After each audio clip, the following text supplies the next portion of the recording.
we have a garden variety regression model there. Okay, there's our garden variety regression model. Y is equal to x beta plus u. Where y is a vector of observations on a dependent variable, x is a set of observations on k variables, beta is a k by 1 vector of unknowns, and u is an n by 1 vector of random variables. So it's u is a random vector. There we go. Tell me what the assumptions are that we usually make in our garden variety regression model.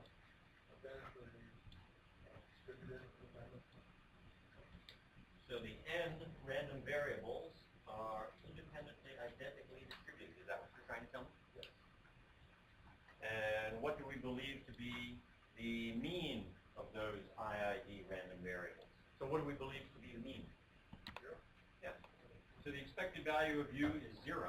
What do we believe to be, so somebody told me that the ui are IID, normal, with mean of 0, and what do we believe to be the variance of all those little guys? Sigma squared.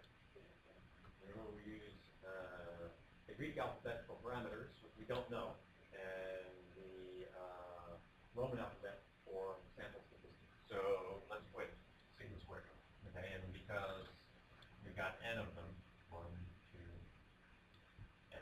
So we say that the error term is homoscedastic. JJ, what other assumptions do we make about this garden variety regression model?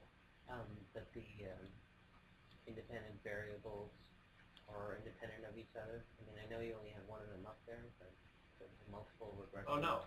I have more than one. How many do I have? Oh, I'm sorry. It's a matrix. K of them. Right.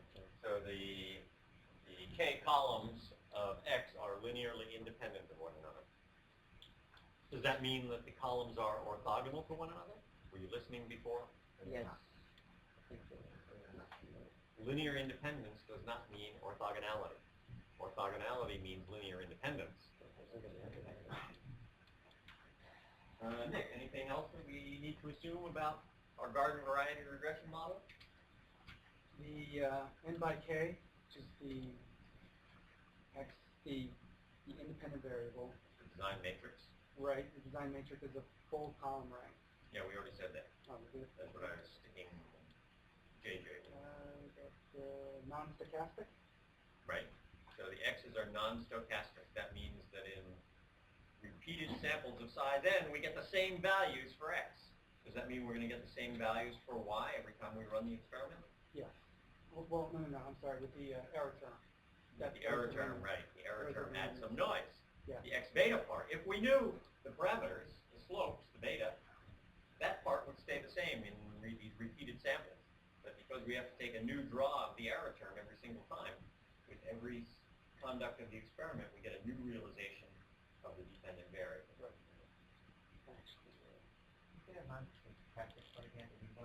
The x's are non-stochastic. They are not random variables. That means that if you did the experiment a second time, you would get the same observations. The easiest way to think about it is an agricultural experiment where you get an acre of ground and you play a grid on it, rows and columns. And across the columns you vary the amount of water, and across the rows you vary the amount of fertilizer. And then you get another acre of ground and you do exactly the same experimental design. The same cell in the different plot gets exactly the same water and fertilizer. So that's the sense in which the design matrix is repeatable. What if this is our least squares estimator? Oh, we didn't get there yet. Where, sweetheart, tell me where I said that was my least squares estimator. Beta hat is equal to x transpose x inverse x transpose y. Where'd that come from? How did I derive that? That's the answer. I want to know how I got there. Okay, so if we're going to think about the deviations, let's give the deviations a name. Deviations are equal to what?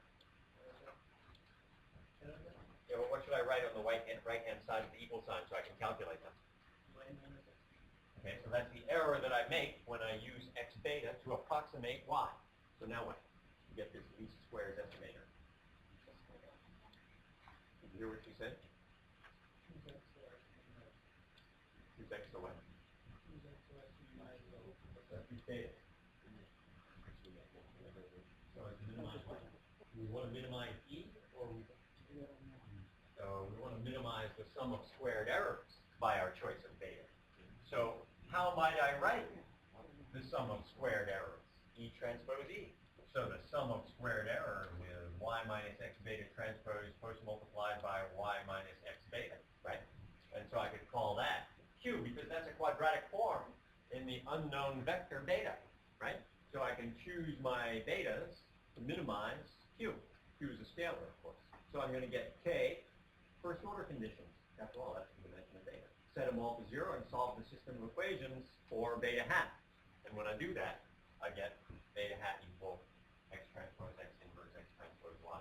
What small sample properties did we talk about a week or two ago?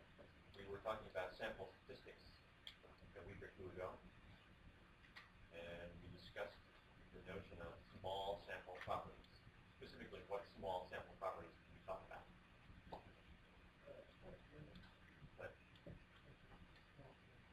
Yeah, we talked about the expected value, and what did we say about the expected value of this sample statistic? That it should be, the expected value of the sample mean should be equal to what? In which case we say that the sample mean has what property?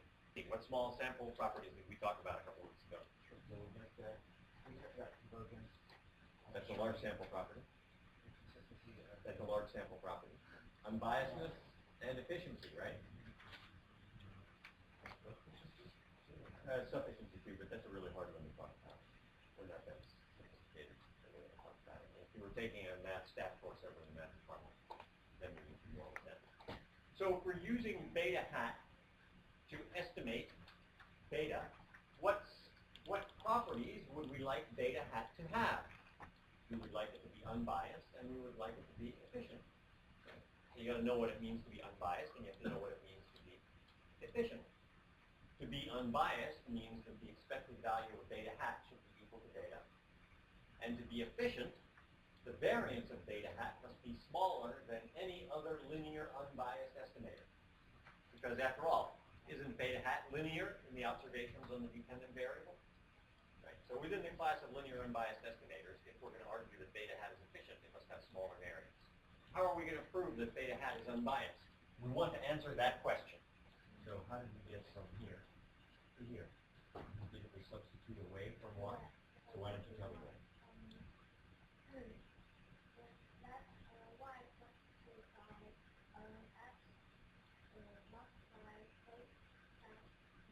Okay.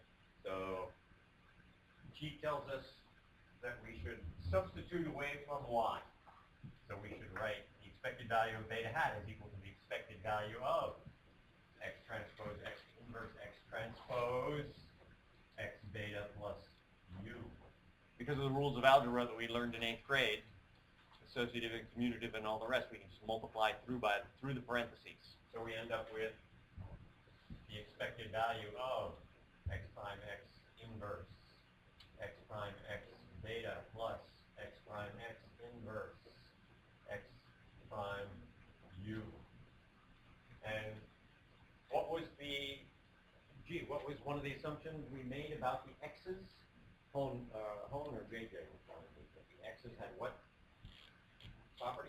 The independent variables are linearly independent of one another, and then somebody else also told me something more about them. So the x's are non-stochastic. So what's the implication for the, in that case, what's the implication for the expectation operator? Is the following: suppose we have two random variables. We have two random variables, u and v. Those are my two random variables. Is that true? U and v are independent, then it's true, but suppose they're not independent. Suppose you don't know whether or not